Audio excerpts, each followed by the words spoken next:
Om Sadashivasamarambham Shankaracharya Madhyamam Asmaracharya Paryantam Vande Guru Paramparam. Good. Be seated, please. Shvara.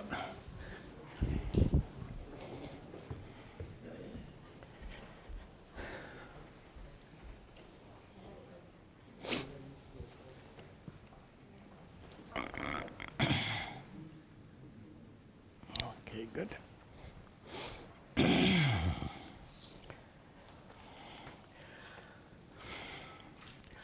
Om Sahana Vavatu Sahana Bhunaktu Sahavidyan Karava Vahai Tejasvinavadhitamastu ma vidvisha Vahai. Om Shanti Shanti Shanti. Om.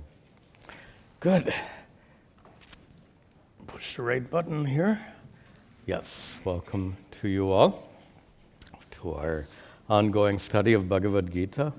Welcome also to our many students who are watching online.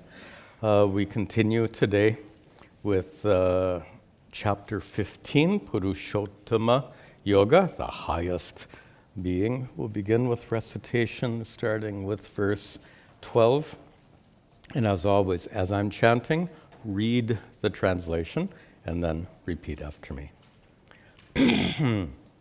Yadadityagatam tejo, yadadityagatam tejo, jagadbhasayate kilam, jagadbhasayate kilam, yatchandramasi yatchagnao, yatchandramasi yatchagnao, Tattejo vidhi mamakam, tattejo vidhi mamakam, gama vishyacha bhutani, gama vishyacha bhutani, dharayam yahamojasa, dharayam yahamojasa, pushnami chausha, Pushnami chaushadhi sarvaha, Pushnami chaushadhi sarvaha, Somo bhutva rasatmakaha,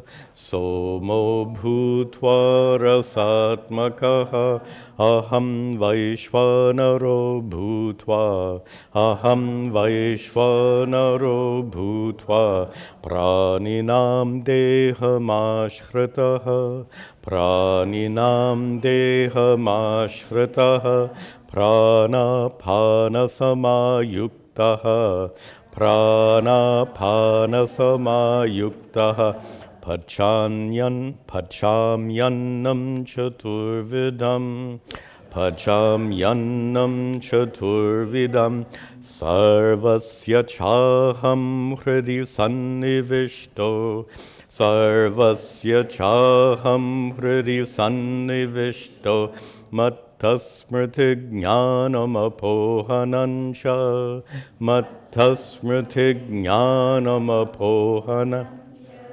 Vedaischa sarvarahameva vedyo, Vedaischa sarvarahameva vedyo, Vedanta krid veda videva chaham, Vedanta krid veda videva chaham, Dvavimau purushau loke, Dvavimau purushau loke, Charas chakshara hevacha, Charas chakshara hevacha, Charas sarvani bhutani, Charas sarvani bhutani, Kuta, excuse me,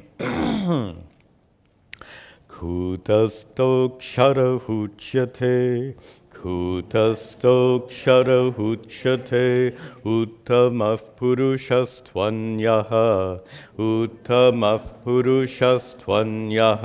paramatmetyudahrataha yolokatrayamavishya Bibhartyavyayahishvaraha.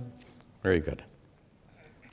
So, back to verse 12. So, in our previous class, we had a long discussion on the Sukshma Sharira, the subtle body that travels from one life to the next life. There's one question on that class. We'll just deal with that quickly here. An important question, what are the characteristics of the mind, manas, which is part of the Sukshma Sharira? There's a lot of confusion, in fact, about what is the relationship between manas, mind, and Sukshma Sharira, leading to questions like, why don't we remember our previous lives? Memory is part of the mind. The mind goes part of Sukshma Sharira, so it seems like we should be able to remember what happened in past lives. Sukshma Sharira is best understood not as the mind and senses and prana, but as the potential for mind, senses, and prana, life force, which means, I think in a more technical sense, what the commentators would say, that all the elements of your Sukshma Sharira, including your mind, resolve into an unmanifest condition. That's what I mean by my earlier statement. The unmanifest state is the potential for something to become manifest. The universe in an unmanifest state is the potential for the next universe to become manifest. The Sukshma Sharira is a collection of all of your faculties in an unmanifest condition, which is the potential then for becoming manifest when that Sukshma Sharira acquires another physical body. So here, manas or mind is the potential for mind, the capacity for thinking. Another related question is the difference between manas and buddhi, and that might be implied here in this question. We use these two words, they're not really, if you use one or the other, they can represent both. But if you're using them together, then you have to make the distinction.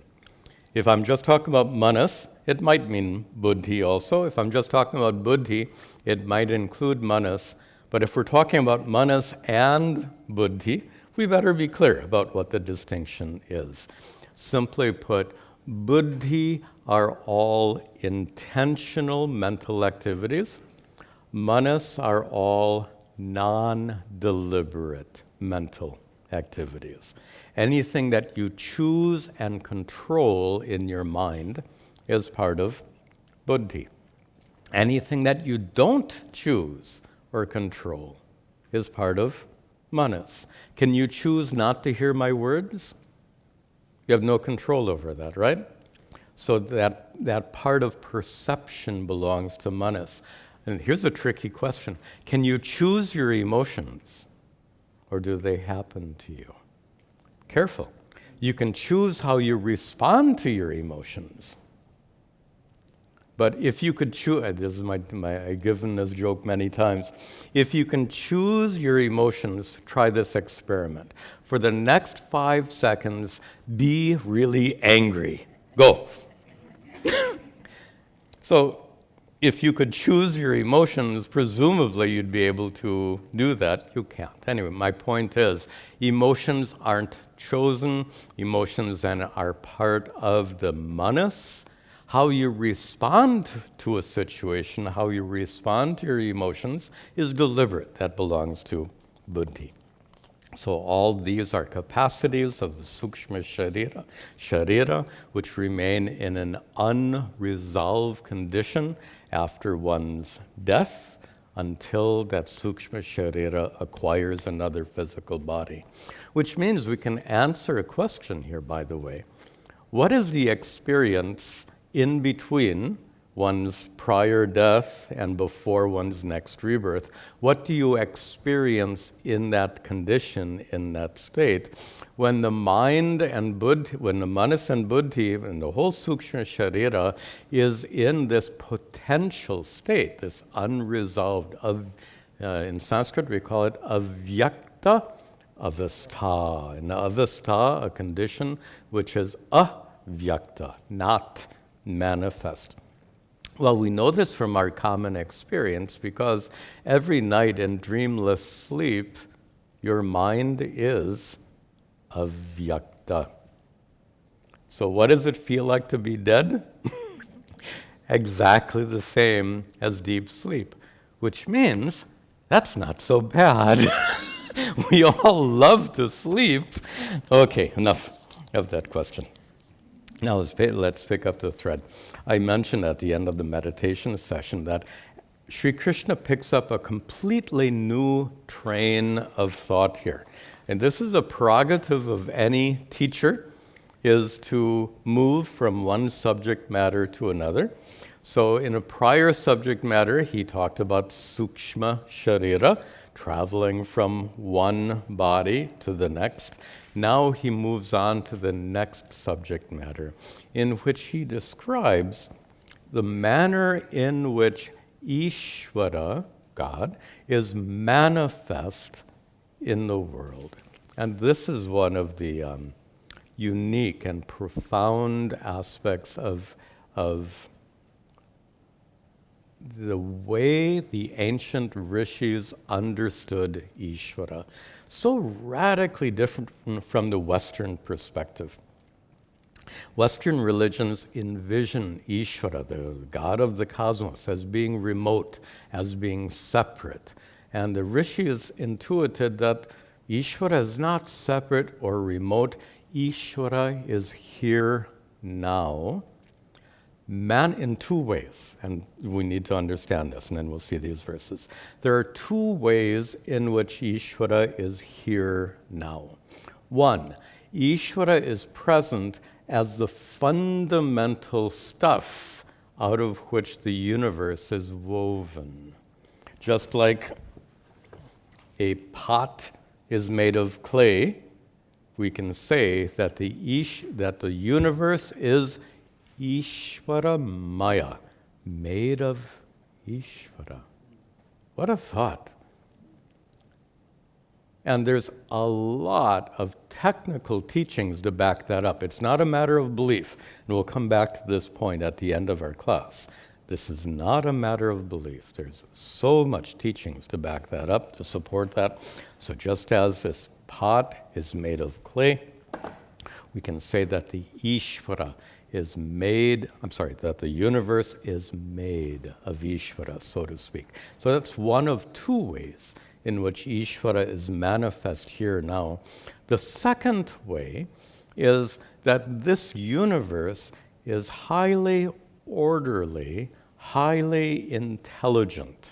So planets orbit the sun, electrons orbit their nuclei, and the planets don't go spinning away, the electrons don't go spinning away. There's a tremendous degree of intelligence and order in the universe, and that intelligence or order can be understood as Ishvara's mind. Watch this. If we consider the physical universe, and this is a beautiful understanding of Ishvara as what we call Virat Purusha. The word for Ishvara is Virat Purusha, the one who has the entire cosmos as his body. As we said, all this is made of Ishvara, so why not? We consider the entire material universe to be Ishvara's body, and then the intelligence that governs the universe, the laws of nature. Why not? Ishvara's mind. Absolutely. Ishvara has a body and mind, obviously utterly unlike your body and mind. For Ishvara, the entire cosmos is his body. For Ishvara, the intelligent order of the universe, including the laws of nature, all that is Ishvara's mind. So a very beautiful way of understanding Ishvara. The technical terms for our Sanskrit students: abhinna, nimitta, upadana, karana. And I'm not going to explain that, but that's a little peek at the technical teachings behind what I've just shared with you. So in this section, Krishna speaks as Ishvara. He does this many times. Sometimes he speaks as Arjuna's charioteer. Sometimes he speaks as an incarnation of Lord Vishnu. Here he speaks as Ishvara. And that's what we see, beginning with verse 12. Yadadityagatam tejo, yadadityagatam tejo, jagadbhasayate kilam, jagadbhasayate kilam, yat chandramasi yat chagnao, yat chandramasi yat chagnao, tattejo vidhi mamakam, tattejo vidhi mamakam. Start in the last line.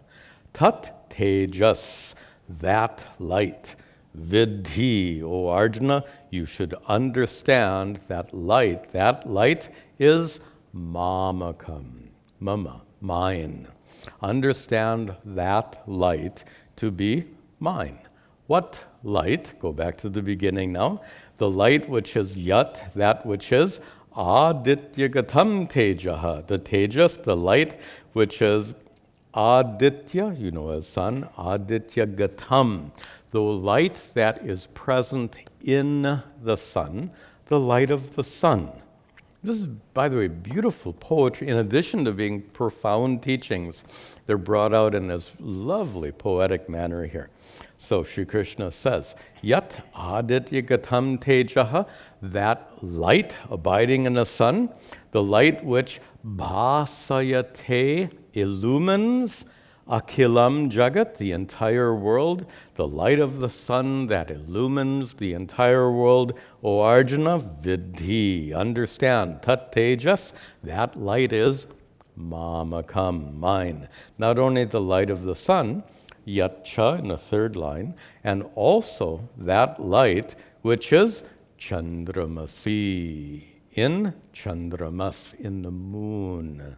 And yatcha, and the light which is in agnau, means in agni, in fire. So Sri Krishna says here very poetically, O Arjuna, understand that the light shining in the form of the sun, in the form of the moon, in the form of fire, that light is my light. By extension, all light is Ishvara's light. Light is a feature of nature. That feature of nature is a manifestation of Ishvara in the cosmos. With this in mind, so many people have asked over the centuries, the typical question, how can I see God? They'll ask that question. How can I see God? Sri Krishna gives a very clear way of seeing God. When you understand that everything is a manifestation of Ishvara, we can say, in a manner of speaking, the only thing you can see is God. You know my Guru's famous saying, it's not that there is one God, but rather there is only God. means everything you experience, everything you see, hear, taste, smell, and touch, it's all a manifestation of Ishvara. And this teaching is meant to encourage us to contemplate that fact. One of the big problems in religious and spiritual life is you feel the presence of Ishvara when you're sitting here in this classroom. You feel the presence of Ishvara when you're standing in front of the altar. Then you walk out the door and it all fades away. That's not unusual. We need to address that. Religion and spirituality isn't restricted to what happens here on Saturday mornings. It's your entire life. And this is one of the many ways that Sri Krishna teaches in the Bhagavad Gita, one of the many ways to integrate spirituality into your day-to-day life. That is the most powerful message of the entire Bhagavad Gita. Spirituality in day-to-day life. So, prayerful reflection need not be limited to formal prayer or puja, worship. Worship of Ishvara, prayerful, let me stay with that expression. Prayerful reflection can take place throughout the day. And ideally, it should take place throughout the day. Tell me, this is an example. In American culture, we have Mother's Day and Father's Day. Are these the only 2 days you should think about your parents and feel gratitude towards them?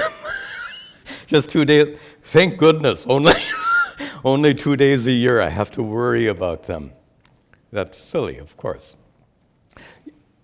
You can feel tremendous gratitude to your parents throughout the year when you reflect on them.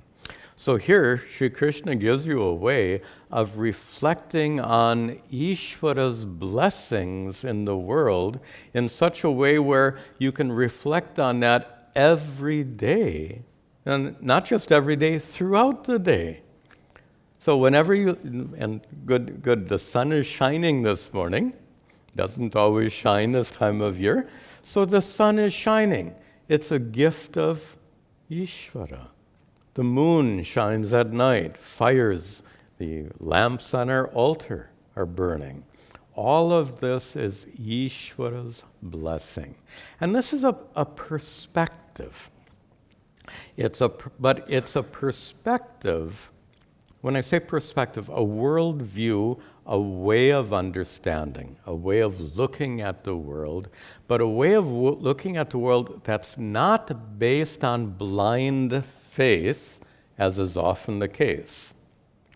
This is a way of looking at Ishvara which is based on a solid foundation of spiritual teachings, which is a matter of knowledge, not a matter of faith. So what is being developed here by Sri Krishna in this verse and the next few verses is a perspective on Ishvara based on very solid, profound spiritual teachings, based on knowledge of Ishvara, a perspective that allows you to perceive and appreciate Ishvara at all times. So these verses can be meant for contemplation as well as for understanding. Let's move on. Gama Vishyacha Bhutani, Gama Vishyacha Bhutani, Dharayam Yaha Mojasa, Dharayam Yaha Mojasa, Pushnami Chaushadhi Sarvaha, Pushnami Chaushadhi Sarvaha, Somo Bhutva Rasatmakaha, Somo Bhutva Rasatmakaha. in the middle of the second line, the word aham is hidden. Aham, I. Sri Krishna speaks here in the first person. He says, I, now first line, I, gam avishya. Here gam means the world, earth. Gam avishya, pervading the earth, present in the earth, abiding in the earth. Sri Krishna says, aham, I, dharayami, I sustain bhutani, all living things. I sustain all living things. How? Ojasa. With ojas means energy. With my ojas, with my energy. So this is another poetic expression. We have to take a moment to reflect on it. Sri Krishna says, I, speaking as Ishvara, I abide in the earth as the energy that supports life. And 2 minutes of science. I hope you'll bear with me. 2 minutes of science. Things that we don't think about. If it weren't for the fact that this earth had a molten metal core, a hot molten metal core, if it weren't for the heat in that core, this planet would be a chunk of ice floating through the cosmos. It would be unlivable. It wouldn't support human life without that hot molten metal core.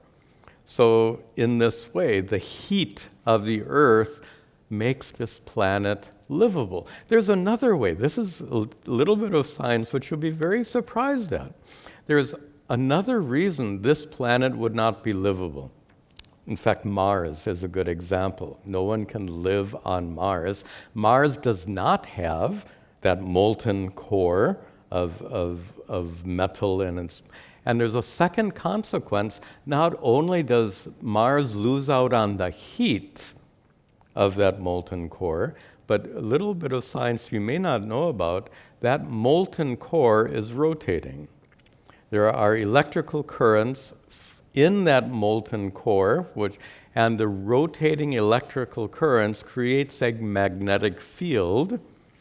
And you think, why is this science lesson going on? The consequence of that magnetic field is it creates a protective barrier that prevents cosmic radiation from striking the surface of the Earth. If it weren't for the Earth's magnetic field, I don't think life would have evolved, because DNA would be disrupted by the cosmic energy, cosmic rays that keep coming to Earth. DNA would be disrupted. I don't think life could possibly have evolved on this planet. The point I'm making is, because this planet has this core of molten iron, which it creates heat, and it creates this magnetic field, this magnetic shield, as it were. And for that reason, we can exist here. Now, the connection is that this is pure science, but now let's just shift perspective and understand that core of molten metal, we can understand in this context, in the context of the Bhagavad Gita, that core of molten metal is Ishvara's presence inside this planet. With that in mind, reread the verse, Gam avishya. Having pervaded the world, having become manifest in the earth as that core of molten iron, Sri Krishna says, Aham dharayami. I support and sustain ojasa with my energy, with my heat, and with my magnetic field. I support all bhutani. I support all creatures. So we just make a shift. We can understand it from a scientific standpoint. We can also understand it from a Vedantic standpoint. Then he continues. Pushnami cha Aushadhihi sarvaha. Cha, and. Sarvaha aushadhihi, all, literally herbs, but plants by extension. All plants, Sri Krishna says, I pushnami, I nurture, I nourish all plants. How? And this is a little, I think it's delightful. It'll sound strange.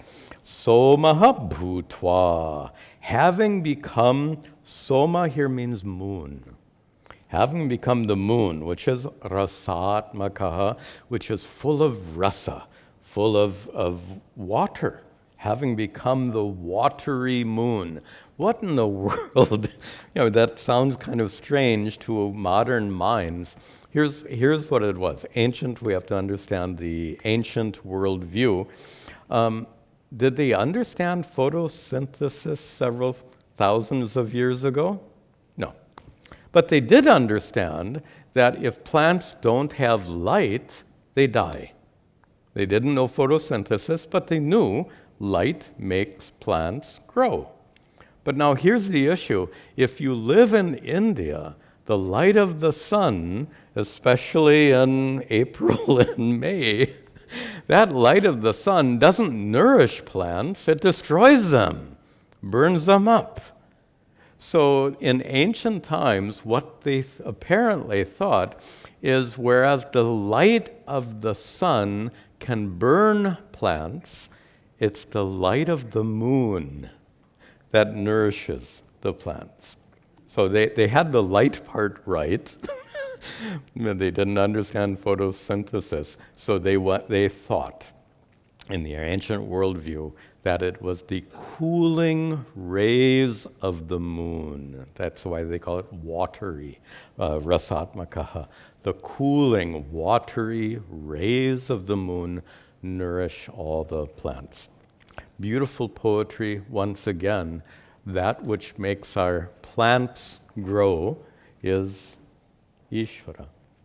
Ishvara's presence as the laws of nature make it possible for us to dwell on this planet.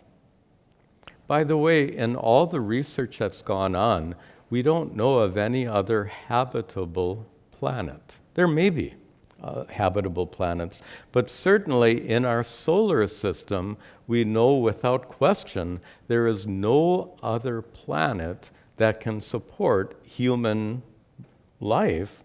We got the jackpot. We got a wonderful planet. That's the scientific perspective. Now we just flip it to the Vedantic perspective.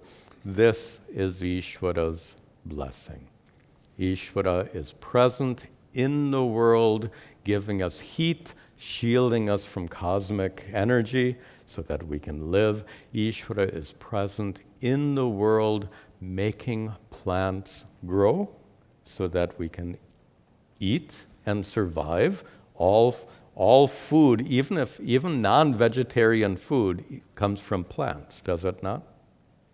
All food, whether it's vegetarian or non-vegetarian, it all comes from plants.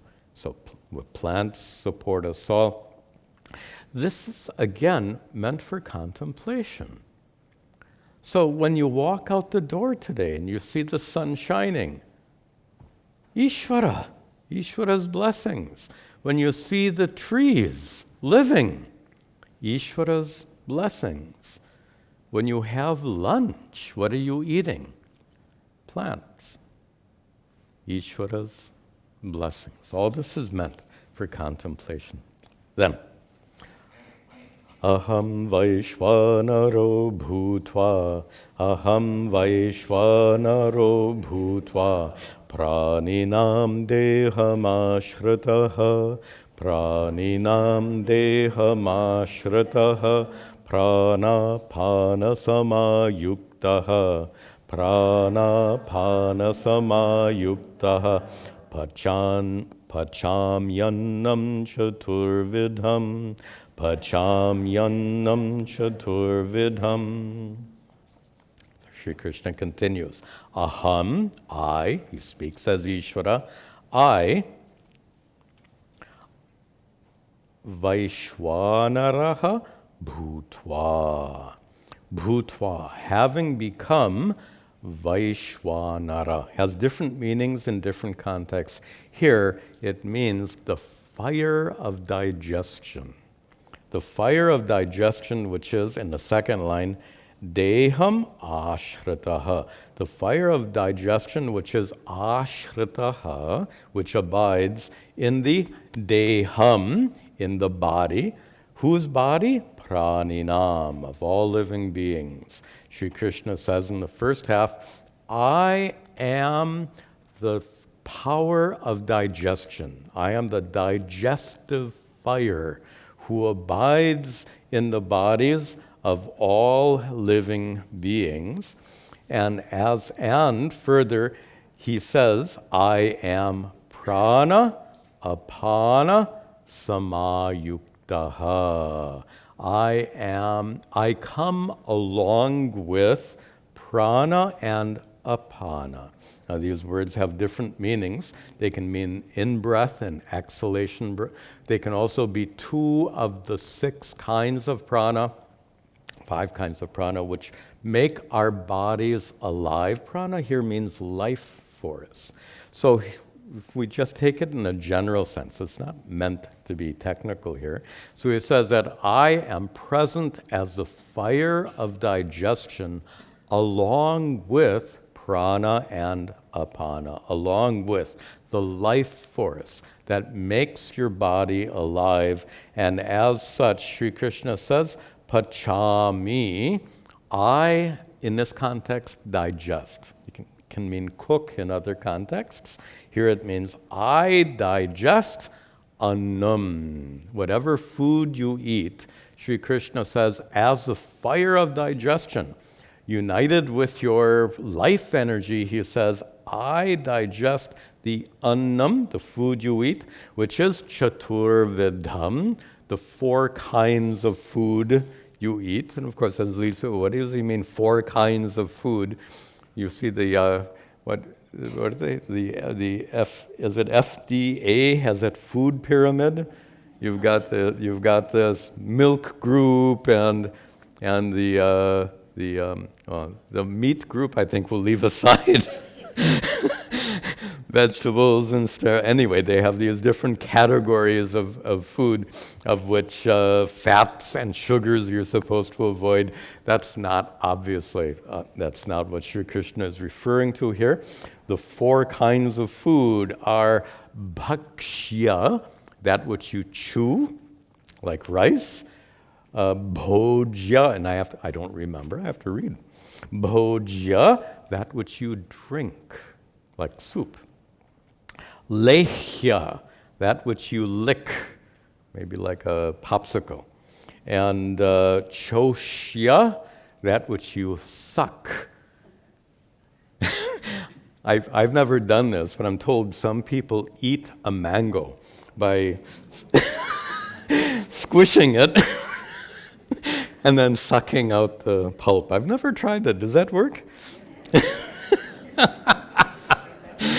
So a good example of choshya, that which you suck.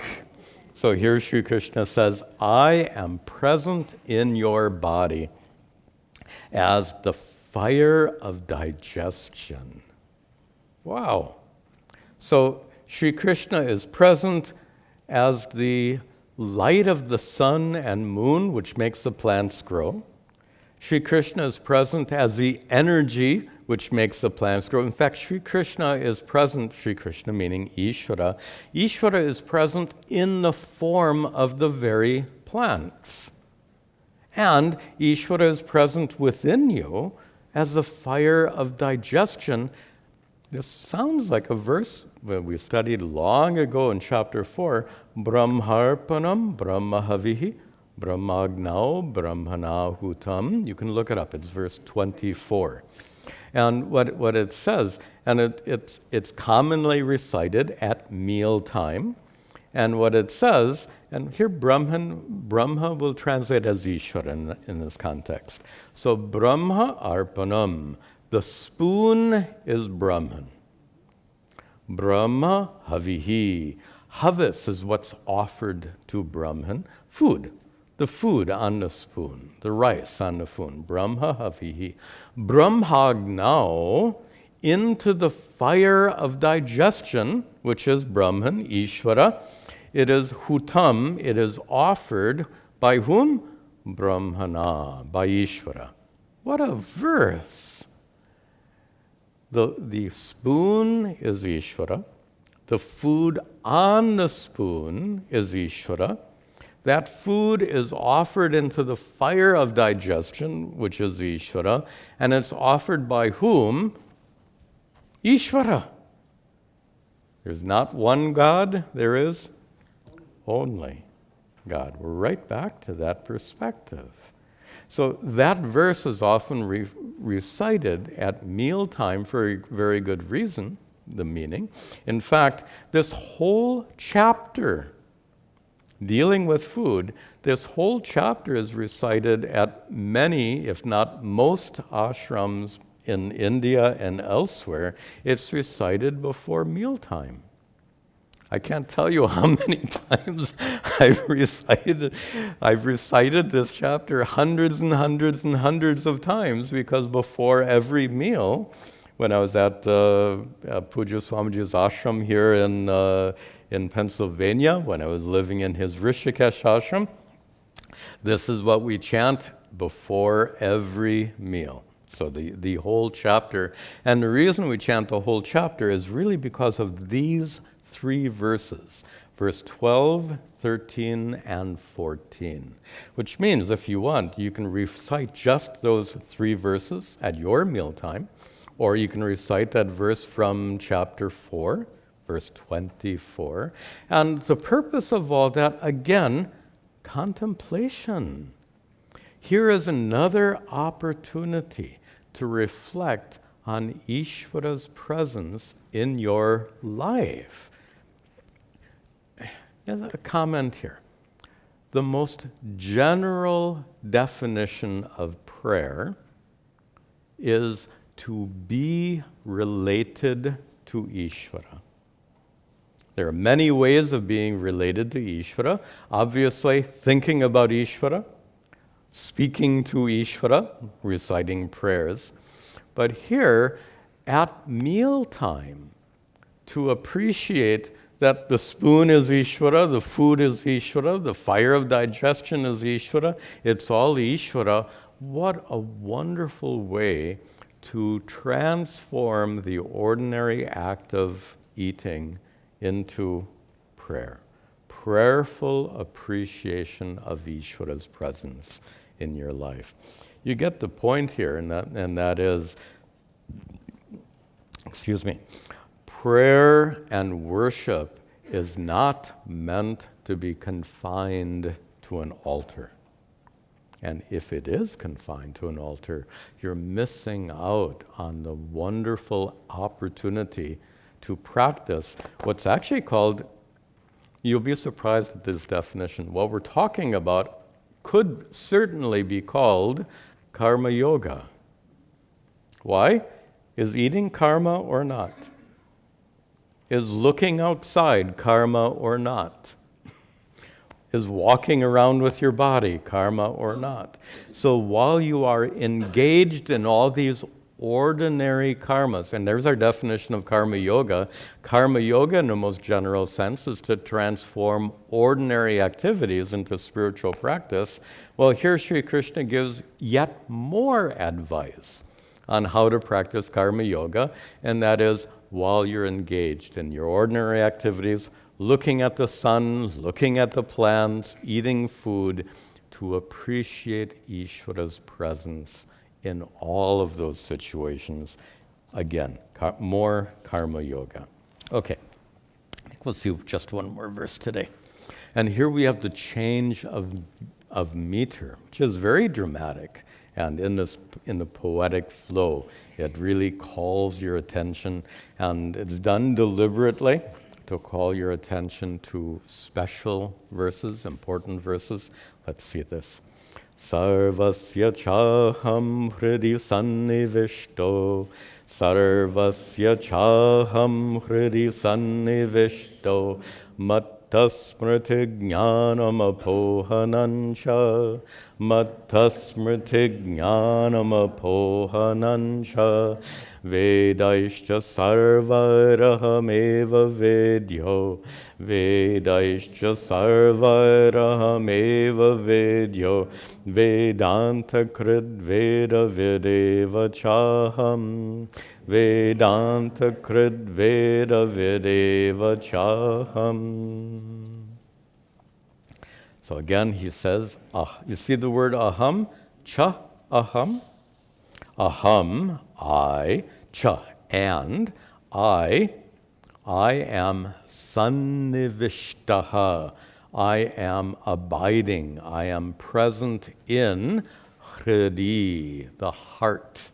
Sarvasya, of all. I abide in the hearts of all. You should know that the Sanskrit word hrit or hridaya most often doesn't mean the way we understand heart in modern times. We understand heart as mind. In fact,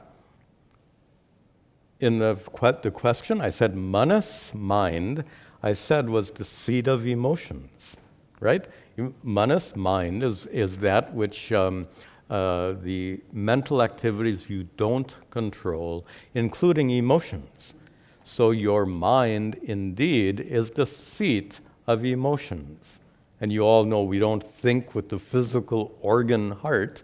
We don't feel emotions with the physical organ heart. You may feel sensations in your chest associated with certain emotions, but emotions take place not down here. They take place in your mind. And in Sanskrit called hrit, or hridaya, we translate as heart. The meaning is mind. So Sri Krishna says, I abide in the minds of all. Many of you were in the meditation. Awareness. This is the so-called inner divinity. Ishvara dwells, in fact, this is a common statement. Ishvara dwells in you as you. Listen to that again. Ishvara dwells in you, as your true fundamental nature, as your nature as an awareful being. Fundamentally, you are an awareful being independent of your body, mind, and senses. You are that consciousness, you are that awareness, and here Sri Krishna says, I am that awareness illumining your mind. That's why we call it inner divinity. And truly, that consciousness is what's divine about you. I've made this observation several times. When they say your true nature is divine, you've heard me joke. You stand in front of a mirror and look for divinity. Do you see it? Take off your clothes. You still won't see that divinity. It's not your body that's divine, and pardon me for saying it, it's certainly not your mind that's divine. Sometimes the mind is a mess, a terrible mess. The body is, here we go. The body is decaying as we sit here. So one more hour gone in this class. You only have so many hours to live in your entire lifetime. Here, one more hour is gone. Our body has decayed that much more. We are 1 hour closer to death because the body, from the moment you die, from the moment you're born, they say it's all downhill. So what can you say about your body? You won't call that divine. What about mind? Think about how you have, think about a time when you got really frustrated or really hurt or really angry. Angry, that's a good one. Think about a time when you were just so angry. Any divinity in that mind? By the way, our next chapter, Daivasara Sambat, divine and demonic qualities. So we'll start seeing those so-called demonic qualities of the mind.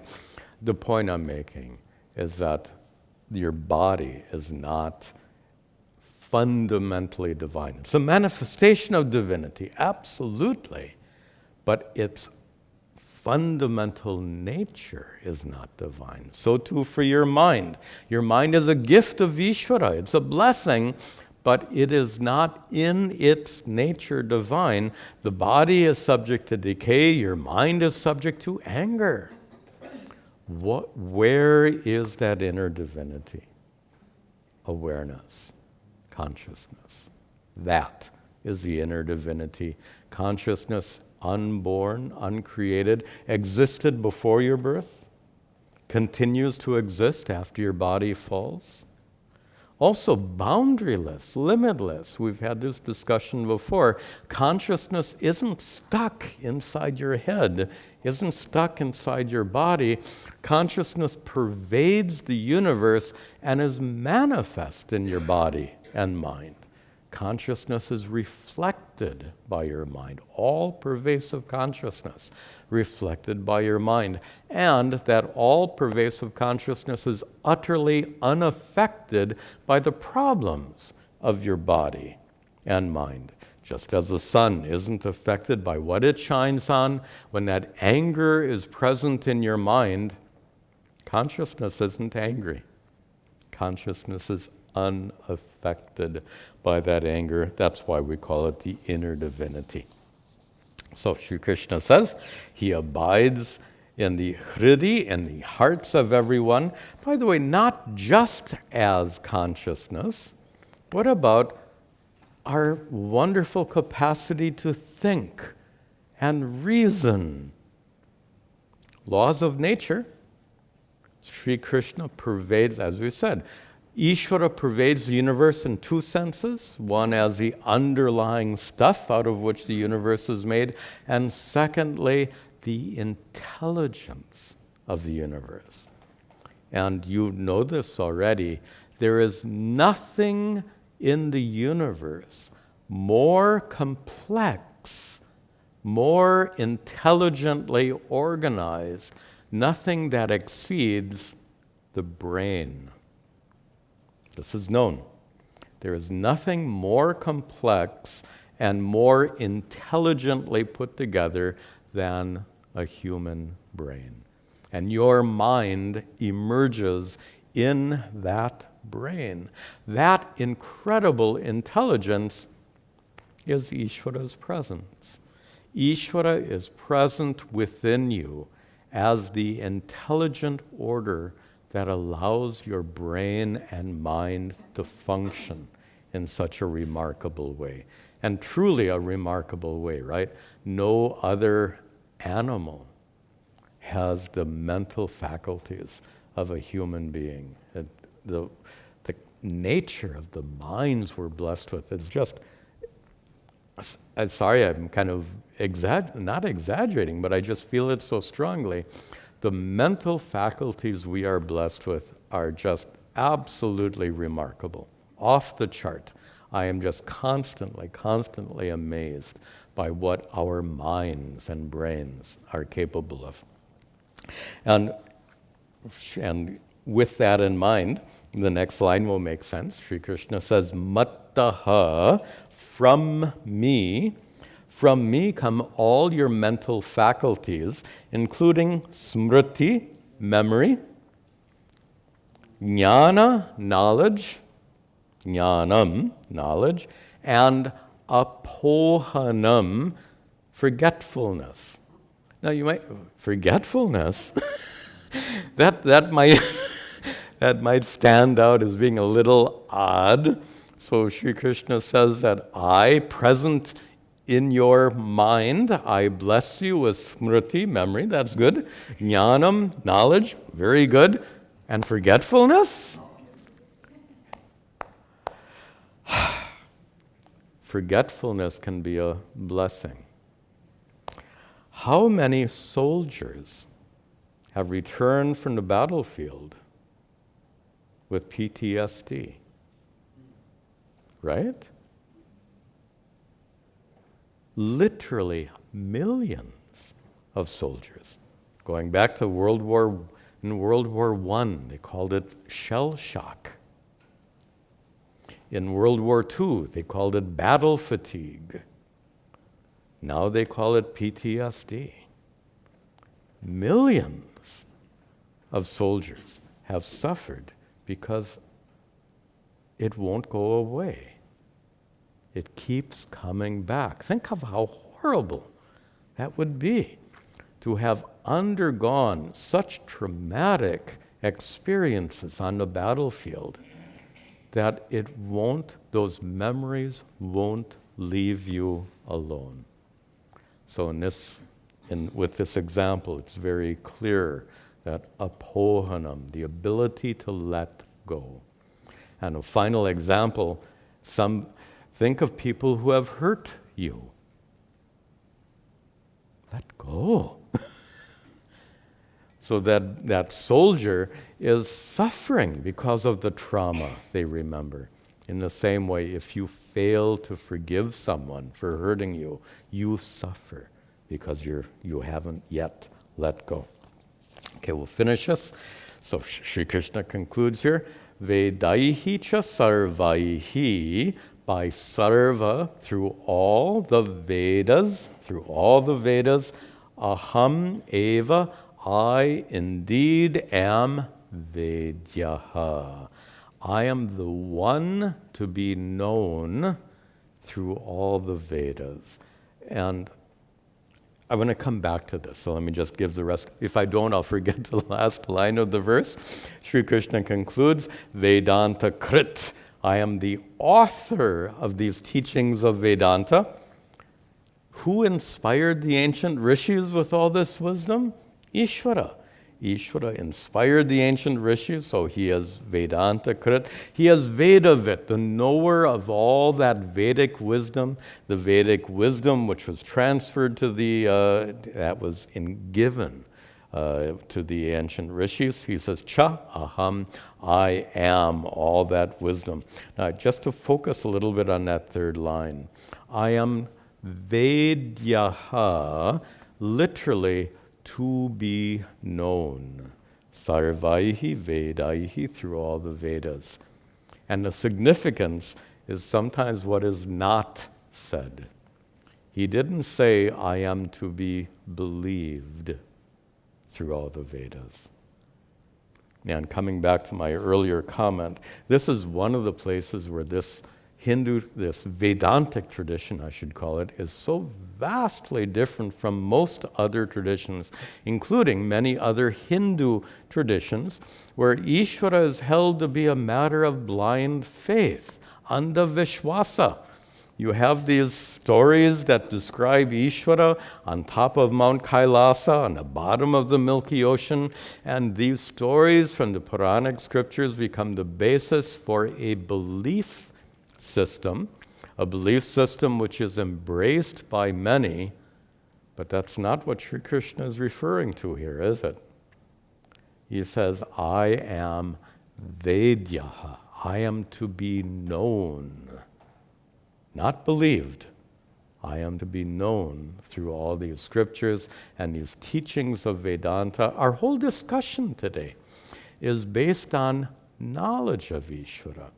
Notice, I think all religious traditions will speak of developing a prayerful attitude of being grateful to Ishvara. Every religion will have their own way of saying that you should be grateful all the time, right? Like mother and father, not just 2 days a year, all the time. In the same way, prayer and worship to Ishvara should be constant and not only when you're standing at an altar.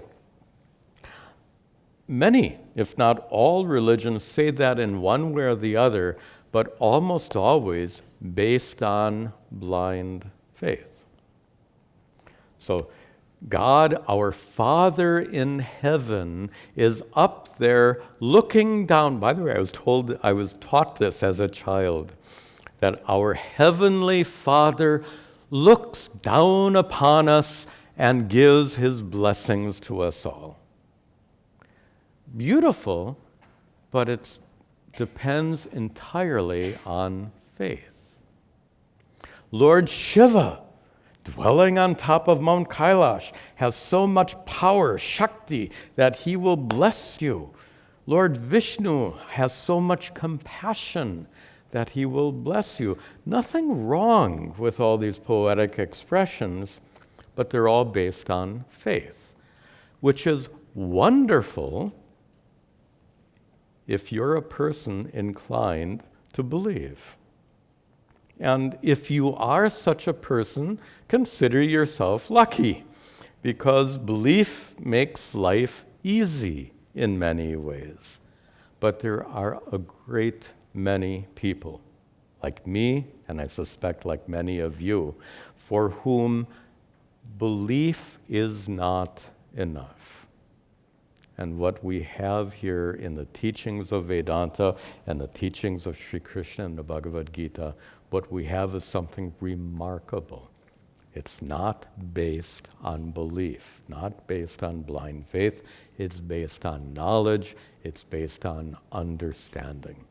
And the good thing about that is knowledge and understanding can be imparted to us. Through the scriptures and through our teachers, we can receive that knowledge, imbibe that knowledge, and have our perspectives changed by that knowledge. Good. This is a good place to conclude for today. One announcement is related to our discussion right now. I just published a new video on finding God without faith. And some of what we've just discussed is present in that video. It came out quite nicely. Go and take a look to it. Finding God without faith.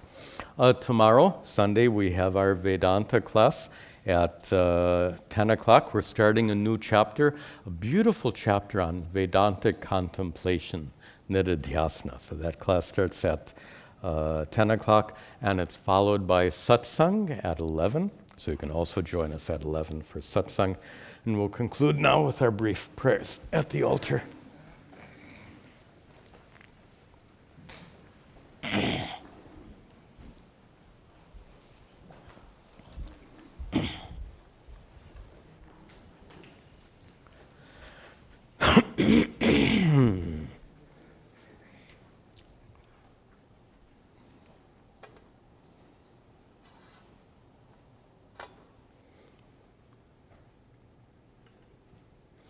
Om Gananahan Tva Ganapatigam Avamahe Kaving Gavinam Upamashravastamam Jeshtarajam Brahmanam Brahmanaspataha Nashranvan Utabasira Saranam Om Mahaganapataye Namaha Ishvaro Gurudhatmeti Murti Bheda Vibhagine Vyomavad Vyapta Dehaya Dakshina Murtaye Namaha Vasudeva Sutam Devam Kamsa Chanuramardanam Devaki Paramhanandam Krishnam Vande Jagadgurum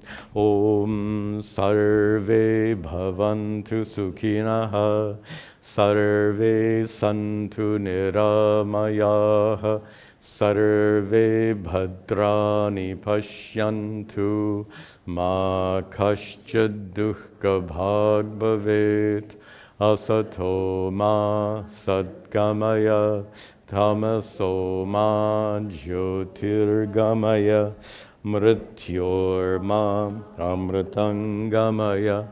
Om Shanti Shanti Shanti. Om Tat Sat.